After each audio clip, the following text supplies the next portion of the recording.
It's morning, 20 miles from the enemy.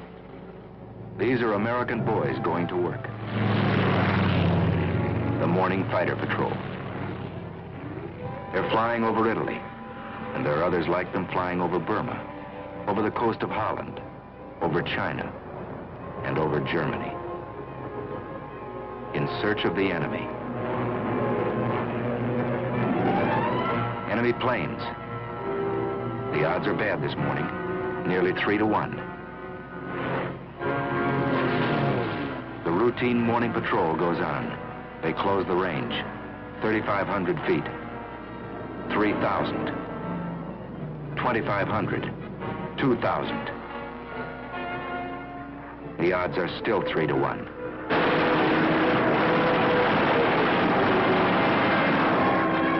But it's 3 Nazis spinning down in blood and flame to every one of ours.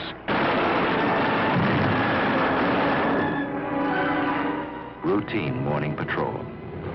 They're good planes, wonderful planes. And their pilots are good too. Listen. Yesterday I fulfilled one of my ambitions as a combat pilot. I got 1 airplane and... An American far from home, fighting a war around the world. Listen again. This was my leader, and the second ship was me, and 2 Focke-Wulfs came on my right. I turned right and put up a stone wall of bullets, and the first... A wall of bullets. It wasn't so long ago these men were students in a university, workmen in a shipyard, just plain citizens from everywhere, USA. They changed jobs, they changed clothes. They took a train into the future. They didn't know what the future would be, but many hoped they'd get the chance to fly and fight in the air. Some wanted that chance more than anything in the world. Deep inside Alabama is a famous school called the Tuskegee Institute. It was founded on July 4th of 1881. And since that Independence Day, it has graduated many thousands into agriculture, into science, into industry. This school was the first of its kind, and its founder, Booker T. Washington, was a pioneer who broke open a road for others to follow. This man had a dream, and the dream became stone. He lifted the veil of ignorance from his people and pointed the way to progress through education and industry. Close to this school, close to the work this man had done, the United States government determined to build an airfield. 3 years ago, this was just another farm in Alabama. More than trees had to be cleared away. There was misunderstanding and distrust and prejudice to be cleared away. 3 years ago, there was only an idea. But ideas are powerful things. And today, there are fighter planes flying overhead. Instead of swamp and yellow pine, there are hangars, repair shops, barracks. Instead of patches of corn, concrete flight strips. But that's not enough. You can't make a fighter squadron out of concrete and aluminum and a can of paint. It takes men. A chemistry student, a welder, a shoe salesman must learn how to fly. A group of average Americans must become a team of fighting men with wings.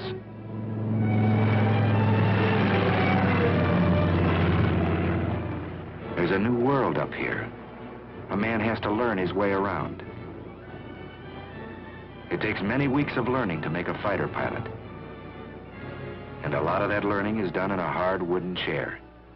Because a fighter pilot is a combination of a mathematician and an athlete, a scientist and a sharpshooter. He's got to know what goes on inside his plane. The heart of his fighter is steel and copper. Its bloodstream is gas and oil. But its brain is the man who flies it. He begins in a safe, slow plane, 2 wings instead of 1. But he flies many hours inside a closed room. In the morning, he may be flying a prescribed course over a sheet of paper.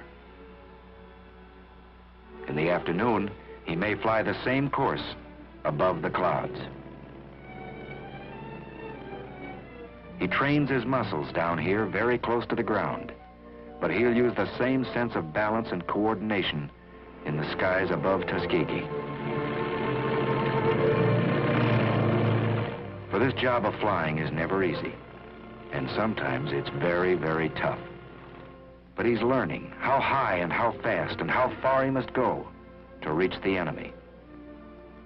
Pilotage, dead reckoning, theory of flight, radio code. Yes, he's getting muscles in his mind. He's getting hard, keen, quick. He's coming into the clear. Here above the warm, familiar hills of Alabama, these Americans are learning to fly in those tight combat formations they'll use someday to hunt down the German and Jap above his own cities. In addition to fighter groups, a year ago this field began to train men for medium bombers. And that too was a pioneer step. But one thing it proved: you can't judge a man here by the color of his eyes or the shape of his nose. On the flight strip, you judge a man by the way he flies. Here's the answer to Adolf and Hirohito. Here's the answer to the propaganda of the Japs and Nazis. Here's the answer: wings for this man. Here's the answer: wings for these Americans. Squadron after squadron out of Tuskegee, flying P-40s first, tough little planes, then striking with Thunderbolts, P-47s, then riding the Mustangs, P-51s. No, it was never easy for these men. They were pioneers, and no pioneer has it easy. They fought lies, they fought heartbreak, and they won. Now they fight the enemy on his own soil.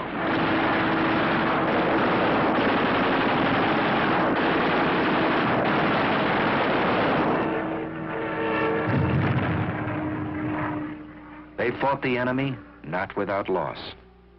Out of the first class to graduate almost 3 years ago, only a handful are left alive, so that liberty might not perish from the earth. 3 years have passed since the founding of Tuskegee Airfield. 750 pilots have been trained. 50% of them have been in combat. And this is only a beginning. Listen to Major General Butler at the celebration of this 3rd anniversary. Here, for the first time, Negro aviation cadets were being groomed to fly warplanes of a unit which was then a unit in thought only, the 99th Pursuit Squadron. These men were pioneers of a venture so new that you who stand here before me now, after 3 years, may still be considered forerunners in the movement which has given you a place in the fighting men of the sky. Under the feet of these men, a new road is being beaten out. Broad enough now for thousands and 10,000s. A good road for our country. These men remember that, marching or flying.